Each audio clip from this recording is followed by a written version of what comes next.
Alors voici pour les élèves absents le travail qui a été une partie du travail qui a été effectué mardi matin.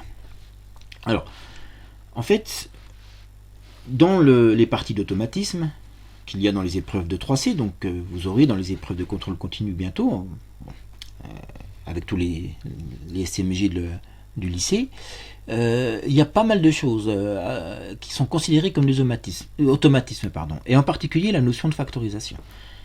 Alors je vais vous rappeler un petit peu ce que c'est. Donc ce matin, voilà ce qu'on a fait. J'ai demandé donc à la classe de me calculer, si possible, prendre la gomme, hop, de me calculer de tête l'expression 17 fois 53 plus 17 fois 47. Bon. Alors il n'y a pas eu trop de soucis pour faire ce calcul. En automatisme, imaginez que vous avez ça, vous n'avez pas droit à la calculatrice. Vous n'allez peut-être pas vous amuser à faire poser l'opération, la multiplication 17 fois 53. Alors qu'on remarque qu'il y a ce qu'on appelle ici un facteur commun. 17 fois 53 plus 17 fois 47, je pense qu'il n'y a pas trop de soucis. Ça nous fait 17, 53, j'ai 53 17 et j'en ai 47, donc ça nous fait 17 fois 100. Faut pas se fatiguer, ça nous fait donc 1700. Alors qu'est-ce qui est en jeu là derrière? Bien, ce qui est en jeu, c'est, vous voyez, ce qu'on appelle ici 17, qui est le facteur commun, et on exploite en fait une expression mathématique qui est celle-ci. Si j'ai a fois b plus a fois c, donc j'ai le facteur commun ici a, vous voyez, commun aux deux, et bien cette expression c'est a fois b plus c. Alors évidemment, on fait souvent plutôt dans le sens contraire, dans le sens développement, oui, ce sens-là, qui est le sens développement. Si je fais a fois b plus a fois c, voilà, a fois b, ok, plus a fois c, donc vous voyez que le développement me permet de retrouver la formule. En fait, c'est la formule du développement que je me sers dans l'autre sens. Ici, j'ai a fois b plus a fois c. Alors donc, qu'est-ce que ça donne? Eh bien, ça donne ceci. Mon 17 fois 53 plus 17 fois 47, d'après la formule a fois b plus a fois c égale a fois b plus c, ça nous fait 17 multiplié par 53 plus 47. Voilà la technique qui est en jeu en fait mathématique. Donc 17 fois 100, mais ce qu'on avait intuitivement trouvé se retrouve par une technique mathématique. Alors ce qu'il faut voir, l'idée c'est, si je reprends ce 17 fois 53 plus 17 fois 47, ici, quand je mets, alors je vais le réécrire d'ailleurs, 17 fois 53 plus 47,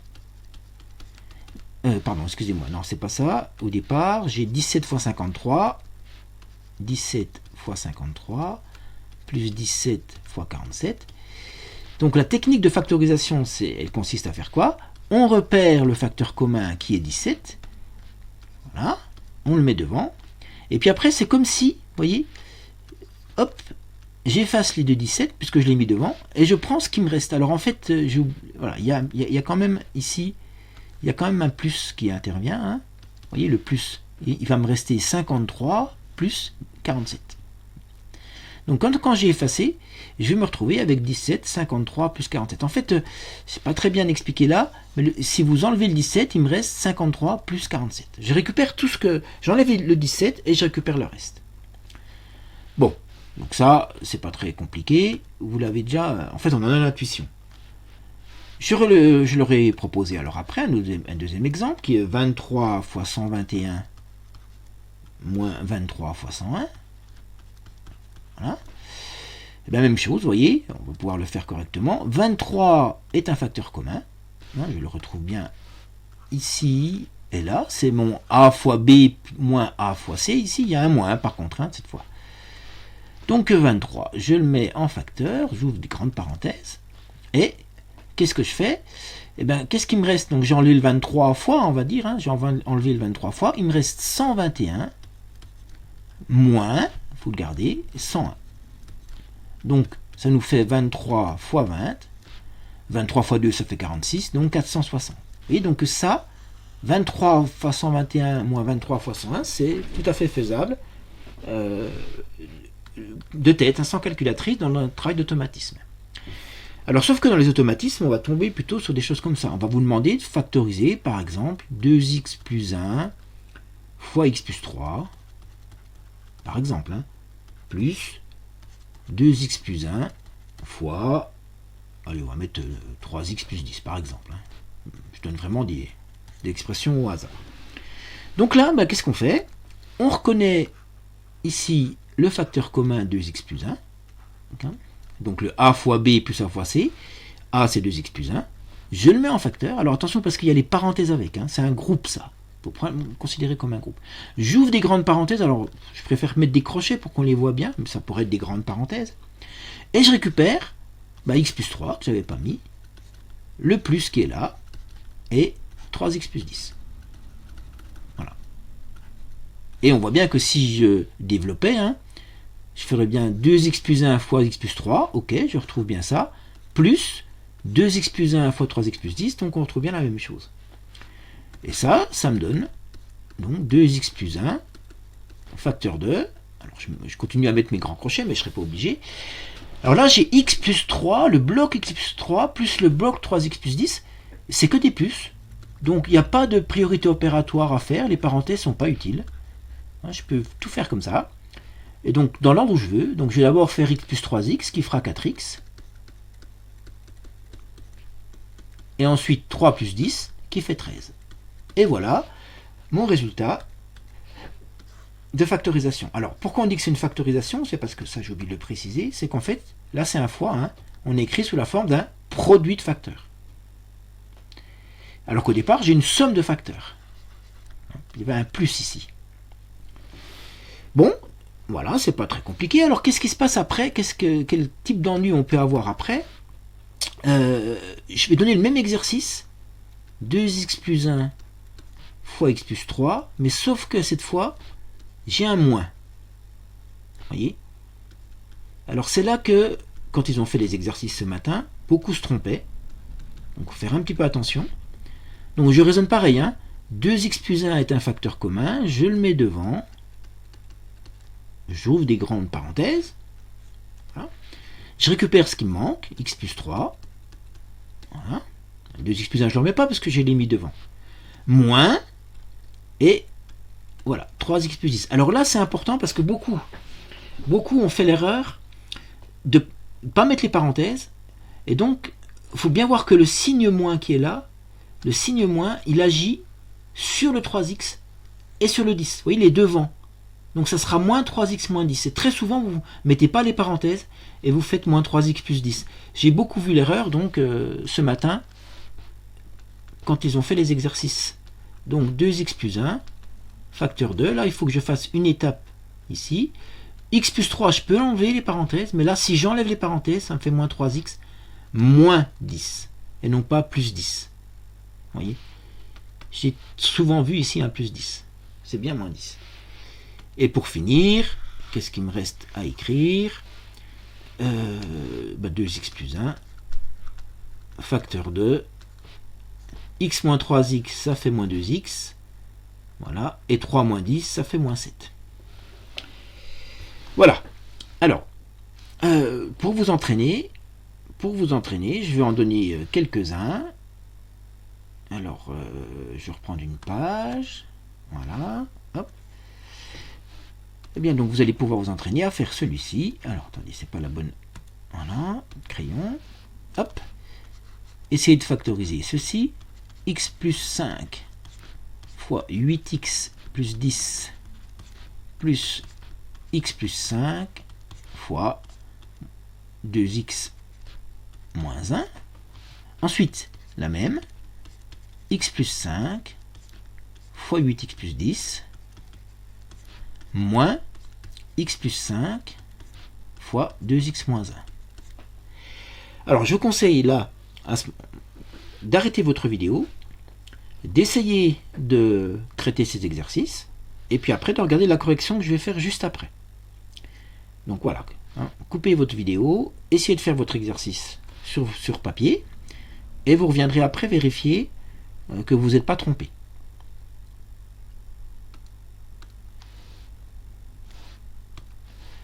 Voilà. la correction. J'espère que vous avez réussi à faire les choses. Donc pour A, j'ai un facteur commun qui est x plus 5 ici. Oui, c'est bien la même chose là et là.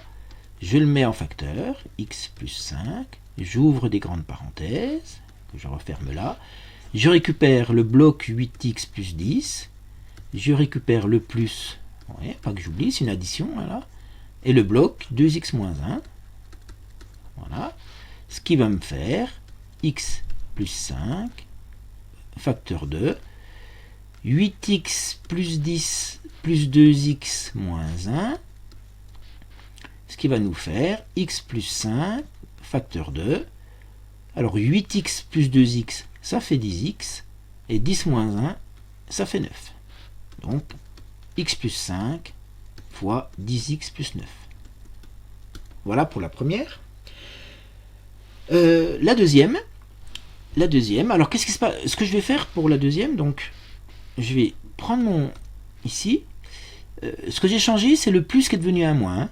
Alors attendez, excusez-moi, le plus qui est devenu un moins. Là j'ai un moins, là j'avais un plus. Donc c'est le même calcul.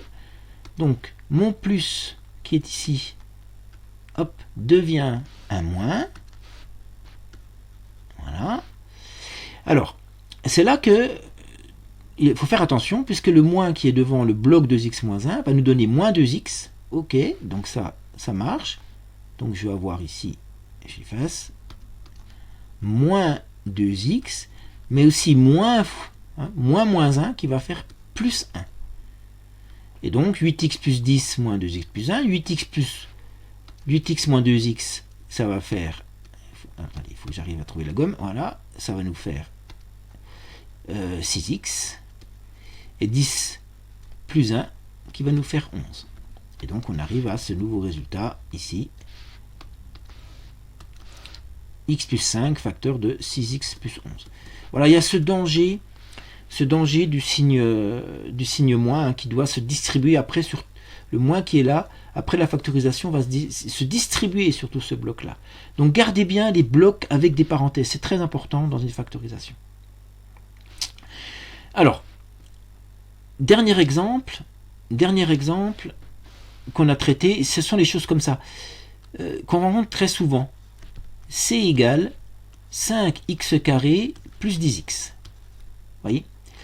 Alors celui-là est intéressant parce que alors en fait il faut faire considérer que x carré c'est x fois x. Et si je fais ça, j'ai bien un facteur commun. Ce facteur commun, c'est x. Oui, j'ai un x ici, un x là. Donc je peux le mettre en facteur. Je le mets devant et je récupère tout ce qui reste. Alors il reste le 5 et le x, donc 5x. Il reste l'addition plus, j'ai une somme de deux termes, donc je retrouve une somme. Et là, 10. Vous voyez? Ça c'est important. 5x carré plus 10x, c'est x fois 5 plus 10. Et puis peut-être un dernier petit exemple, ce qu'on rencontre aussi beaucoup dans le 3C, c'est quelque chose comme ça. On a par exemple d égale 6xy plus 3x, par exemple. Alors ça, des choses un peu particulières, parce que si c'est 3, donc on va dire que déjà, j'ai x en commun, voilà, je pourrais mettre en facteur, mais avec 6 et 3, j'ai aussi en commun, puisque 6 c'est 3 fois 2, donc je peux aussi mettre 3 en facteur. Et donc, qu'est-ce qui va se passer si je mets 3 en facteur, et si je mets x en facteur, qu'est-ce qui me reste? Il faut se poser la question, qu'est-ce qui me reste ici pour réobtenir 6xy? Pour obtenir 6, il faut que je mette un 2, 3 fois 2, ça fera 6, et le y.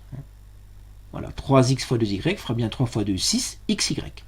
Plus, alors là, le 3x tout seul, c'est un peu bizarre, c'est ce qu'on appelle le coût du 1. Donc en fait, il va me rester 1. Parce que 3x fois 1, ça fait 3x. De manière générale, c'est quelque chose qui marche quand j'ai ceci. A fois B plus A, par exemple. Et si je vais mettre A en facteur, il faut considérer A fois B plus 1 comme A fois B. Ok, alors je vais l'écrire avec un fois. A fois B plus A, changer de couleur, fois 1. Le A, c'est à considérer comme A fois 1. Ça, c'est ce qu'on appelle le coût du 1. Et effectivement, si on met en facteur après, le A, il me reste bien A fois B plus 1. Vous voyez, il y a quelques subtilités, parfois, dans les exercices. Voilà ce qui a été travaillé ce matin, donc, et qu'il faudrait maîtriser pour les automatismes. C'est du programme de 3e et de seconde, donc il n'y a pas trop de problèmes non plus. Voilà, cette présentation est terminée.